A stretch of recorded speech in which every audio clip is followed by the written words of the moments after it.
합리적 의심이라는 말 우리 많이 들어보지 않습니까?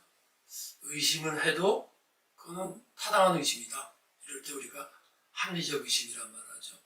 그런데 흔히 이제 신앙인, 또 믿음 그러면 의심이 있으면 잘못된 거야.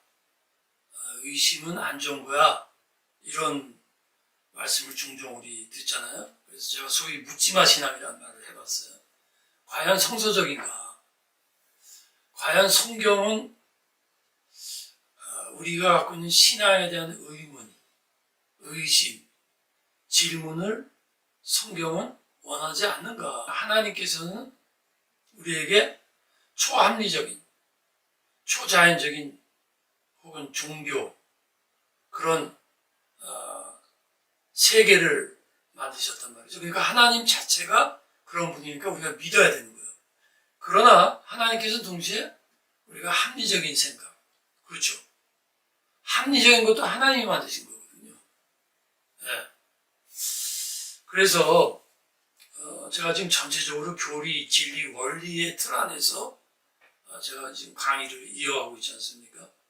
그래서 오늘은 과연 교리를 믿거나 할 때 우리가 의문하는 것이 어떤 것이며 왜 그것이 필요한가를 우리 말씀드리고 싶습니다. 소크라테스가 책을 쓰지 않았죠. 제가 이건 어떤 책에서 봤어요.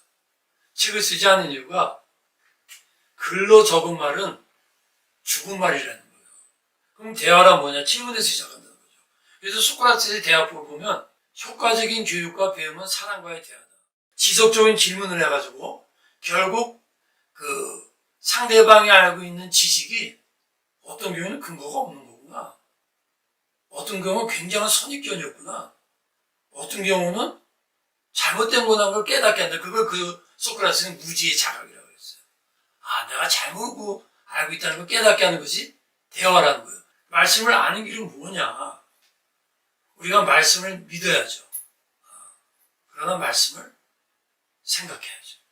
여기서 제가 그래서 생각한다는 의미는 말씀을 질문해야 되는 거죠. 믿고 질문하고, 질문하고 믿고. 이게 믿기만 하면 신앙적 지식과 신앙적 사고방식에 성장이 없습니다. 질문만 하면 결국은 믿지 않고 질문만 하면요. 무기력해집니다. 나중에는 계속 질문만 하면요. 알 수가 없죠. 그래서 하나님의 생각, 하나님의 말씀을 아는 길은 믿고 동시에 생각하고, 생각한다는 것은 연구하고, 또 생각을 더 잘하면 다른 사람의 생각을 들어보고, 대화하고, 때로는 비판하고, 이런 과정이 있다라는 거죠. 그래서 성경에 보면 예수를 믿는 신앙과 생각하는 신앙을 다 말씀하죠. 주 예수를 믿으라. 그리하면 너와 내 집이 구원을 받으리라. 또 예수를 깊이 생각하라. 히브리서 3장 1절에 이런 말씀이 있어요. 예수를 깊이 생각하라. 한편에서 예수를 믿으라 그러지만 한편에서 예수를 뭐라 그래요? 왜? 그리고 생각을 하면요. 자꾸 더 예수에 관한 지식이 넓어지게 되어 있어요. 깊어지게 되어 있다는 거지. 그러니까 신앙 성경에 여러 요소가 있는데 간단히 말씀드릴게요. 지정의예요. 지식. 정은 믿음으로 생각할게요. 마음의 믿음. 의. 실천. 예수를 믿는 신앙과 예수를 생각하는 신앙. 자 보세요. 우리가 다 하나님의 아들이 믿는 것과 아는 일에 하나가 되라고 그러잖아요. 그러니까 믿는 것은 설명 안 해도 되겠죠? 아는 것은 뭡니까? 배우는 거죠. 배우는 거는 뭡니까? 생각하는 거죠. 배우는 건 뭡니까? 의문을 던지는 거죠.